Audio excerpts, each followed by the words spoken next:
BRE's view on the Housing Standards Review is we're not challenging government policy in terms of reducing red tape or the need to make sure that we're economically driving housing demand. What we're questioning at the moment is what will the Housing Standards Review do for us?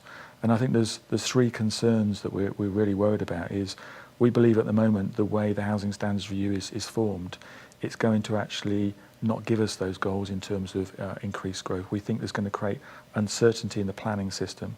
So where the suggestion is made that we're going to actually speed up growth by removing standards, we think it's going to create uncertainty, so it's not going to have that impact. There's also a significant impact on UK PLC. The UK is seen to be a great place in terms of innovating and driving innovation around standards, and we BRE ourselves have done a lot of work in that space, but so have consultancies and other organisations where they're now exporting that knowledge worldwide, and that's a really powerful added value to the country. And then the last, I think, important part is we don't want to build houses to lower standards. If we build houses to lower standards, we're actually saving up problems for the future. And we need to make sure we don't just see this issue as how we quicken up growth. We've actually got to look at the social well-being and economic success as well. The extra cost question, I think, which is asked by a lot of people, is a really good question. I think the best way of answering that question is to refer back to DCLG's own case studies, and they've proven themselves in the work they did in 2011 that the cost of the code is dramatically coming down. In fact, between 2008 and 2010, when they did their case studies, the cost had come down in that 3-year period from about £4,500 to about just over £1,000. And so that process of market transformation has been really dramatic, which is good in terms of supply chains. But also when it comes to actually building to Code 3 or Code 4, if you've got a good developer and you've got a good design team working on that project, it doesn't necessarily cost you more. And on the benefit side, what you see is a property with lower maintenance costs, running costs, be it energy efficiency or other aspects of what the code's trying to drive. So you need to see the cost, not just in the capital cost, but also in the operating costs as well.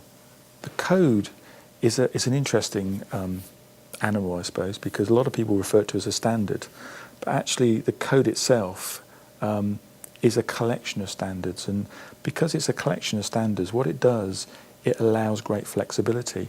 Some local authorities in the southeast of England are specifying that because it's water stress, you need to achieve high levels of water efficiency.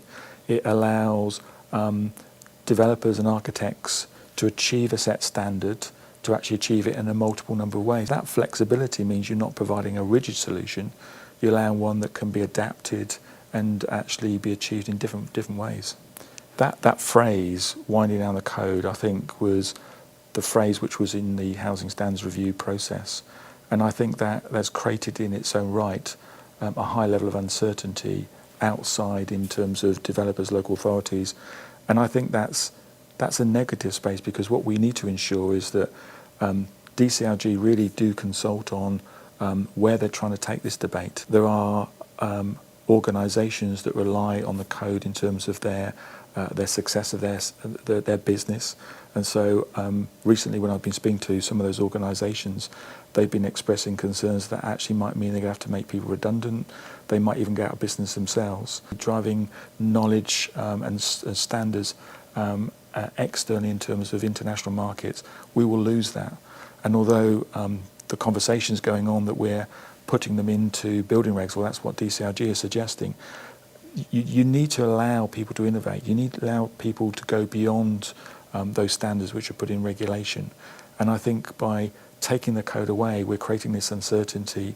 We're not allowing the industry to play and drive research forward into great products and services. And that's going to be a massive loss to us providing better buildings, but also really demonstrating UK PLC is world leading. I think the Chinese market for BRE is a really good example where we're building innovation. We're building an innovation park on the basis that we want to use our standards as a way of demonstrating to the Chinese market what can be achieved. And if we bring into question our own standards and we're not demonstrating what our standards can achieve, some of those external markets might look again at what we're trying to achieve, and that creates uncertainty. That creates, I suppose, disappointment for us because we want to be world leading. BRE is really good at writing standards and converting the research and the engagement with the industry and government into to compelling standards which can really drive the market.